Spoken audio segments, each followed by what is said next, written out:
Hello everyone, তো সবাই কেমন আছে? আশা করছি সবাই খুব ভালো আছে আর আমিও ভালো আছি। তো রাত্রেবেলা আজকে খুব আমার লাস্টি খেতে মন যাচ্ছিলো রামপ্রসাদের। তো হঠাৎ করে চলে গেলাম। অ্যাকচুয়ালি এটা খুব সত্যি কথা নয়, গেছিলাম আমার একটা জিনিস কিনতে। সেই জিনিসটা কি তোমাদের একটু পরেই বলছি।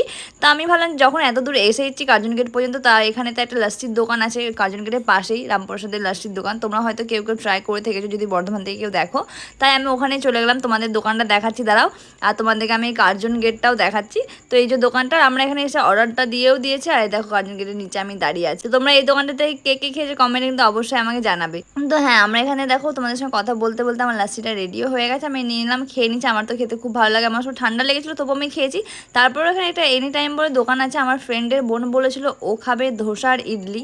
তো সেই কারণে ওর জন্য এটা অর্ডার দিতে এসেছিলাম আর ওর জন্যই কিনতে এসেছিলাম। তো তাই ভাবলাম আমি যখন এত দূর এসেছি তাহলে ওখান থেকে একটু লস্যিটা খেয়ে আসি। তো আজকের মতো ফ্রেন্ডস ভিডিওটা এতটাই ভালো লাগলে লাইক কমেন্ট শেয়ার এবং subscribe my channel. Thank you for watching. Bye bye, দেখা হচ্ছে নেক্সট ভিডিওতে। টাটা।